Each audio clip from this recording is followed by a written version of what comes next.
নমস্কার বন্ধুরা, আমি সুস্মিতা চলে এলাম আবারও একটা নতুন ভিডিও নিয়ে মটন কারির রেসিপি।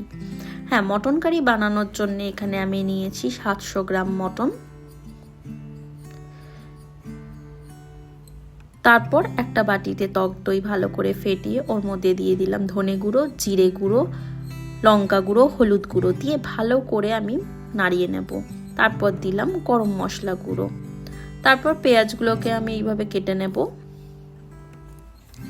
এখানে আমি গোটা গরম মশলার মধ্যে তেজপাতা, দারচিনি, লং, এলাচ আর শুকনো লঙ্কা ব্যবহার করেছি। তারপর কড়াইয়ের মধ্যে দিয়ে দিলাম সর্ষের তেল।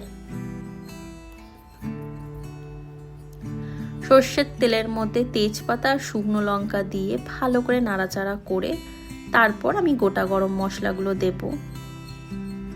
এখানে এলাচের পরিমাপটা আমি একটু বেশি দিয়েছি। দিয়ে দিলাম পেঁয়াজের মধ্যে সামান্য চিনি ছড়িয়ে দিলাম।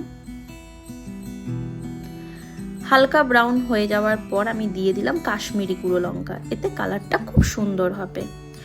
দিলাম 2 চামচ মতো আদা রসুন বাটা। এখানে আমি আদা রসুন একসাথেই বেটে নিয়েছি। তারপর টক দইয়ের মধ্যে যে গুঁড়ো মশলাগুলো গুলিয়ে রেখেছিলাম সেটা আমি অ্যাড করে দিলাম।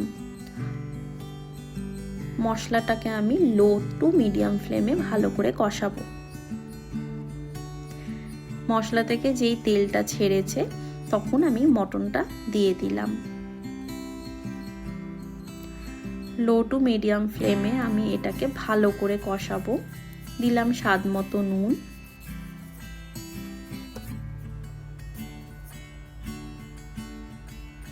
দুখানা রসুন দিলাম আর দিয়েছি আলু।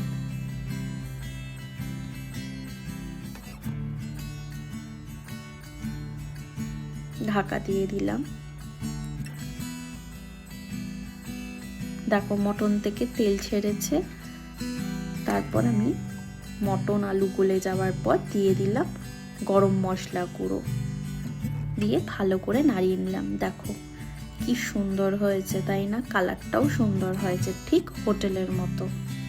তোমরা বাড়িতে বানিয়ে আমাকে জানিও, আমার ভালো লাগবে। আর আমার চ্যানেলটা সাবস্ক্রাইব করতে ভুলো না।